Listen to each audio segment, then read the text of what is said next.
Good evening, this is Mark with Semantics Research going over today's daily report. So to start out with, let's look at the ES, which had initially had some chop in the morning, which later opened the way to an afternoon rally. But we do need to note that we are still moving up on low volume, so I do urge caution. The E-mini S&P futures is a very liquid contract, but if you look at the liquidity, the depth of market, it's been very terrible. It's actually the worst since the pandemic of 2020. This is quite bad because volume is quite important. With low volume, that means there's not many people participating in the market. So in light liquidity, it's quite hard for the market to get a footing here for investors. So when you see a market moving higher on low volume, it makes you wonder and think, is this a short covering rally or a repositioning rally? If we look at the Fed funds futures, the rate hike odds of higher BPS hikes is a bit lower, with bets backing off right now with higher interest rates expected to recede. It is good for risk at the current moment.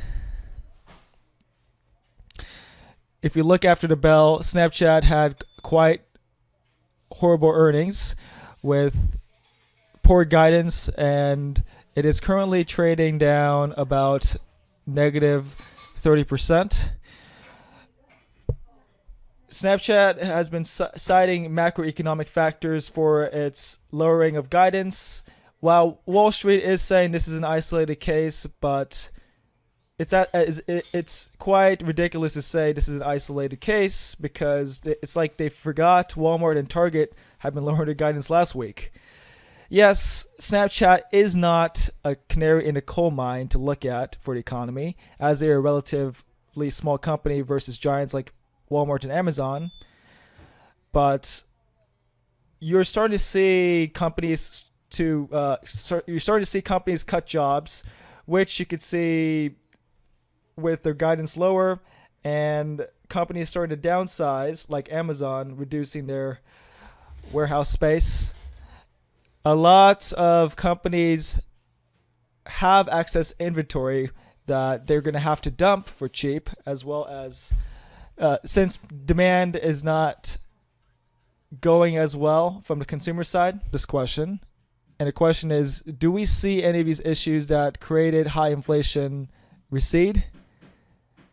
Sure, there is less fiscal stimulus in the near term, and that in turn has a drag on GDP and will continue to be. But will our supply chain issues ease? Probably not. So we will probably see economic slowdown with high inflation at the very least, which tends to put the Fed in a very tough spot. Now, from now to the second quarter GDP, we have two CPI prints that are quite crucial. So the biggest risk or the biggest fear is that the CPI remains stubborn and we don't get it near the 4% Fed projection. And another risk factor is that we might be in a recession already. Even if GDP shows that we have expansion, it won't be necessarily the best scenario, with sluggish growth being likely and high inflation. The worst case scenario is that we have high sticky inflation rate with really bad GDP. Then that does not really bode well for the overall market and economy, as that would be one of the worst scenarios. The economy seems like it is in decent shape, but there are some issues that are starting to pop up and materialize. And you see that with the consumer side, demand going down, and companies starting to downsize. Later this week, we do have preliminary GDP in the midweek, so that will give us early signs if the economy can hold its momentum halfway through the second quarter. If we do get GDP stating around 2 to 2.5%. We'll most likely see the Fed be content with this GDP figure and continue to raise aggressively. Now, if we do have GDP being negative, then we'll probably see the Fed let off a bit and raise a bit less, as I don't think the Fed would want to engineer higher unemployment with the elections coming up, as the Fed is politically motivated. I don't really think that the Fed would really care about longer term longevity, as they would probably focus on saving the economy at the moment if we have recession and high inflation. But at the current moment, you can see the Fed is trying to get rid of the excess consumptions to get back to the baseline. Interesting to see that the financials were leading today, with traditional banks pushing higher, while fintech has been rather stagnant today. You do see retailers saying things are bad, inflation is bad, and banks are starting to see that they're seeing something different with consumers, but the banks are making money, so that has created some demand in this depressed sector that no one really wanted to buy since we are in the late cycle.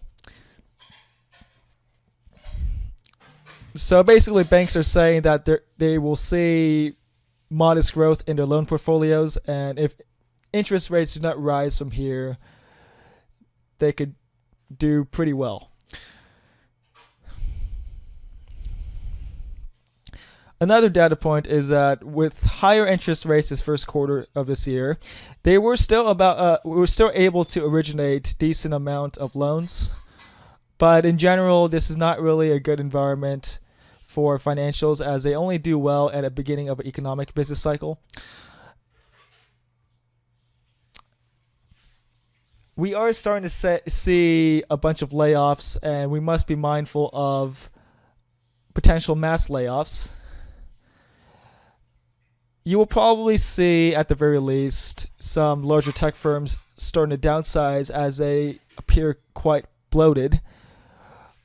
But with layoffs, you tend to have an ugly spiral with less workers and less consumption. And with less consumption,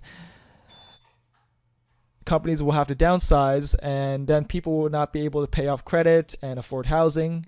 So it could get quite ugly. But right now, with the labor market tight, I don't think we can see unemployment move up meaningfully. So we have to remember, with fears right now, we could probably see credit card spending pulling back at the very least. And that's it for now. Thanks again for watching. Be sure to check out the link in the description for our connection to our Substack and Twitter. And that's about it. Thanks again for watching. Be sure to check out the link in the description below to connect with our Substack and Twitter.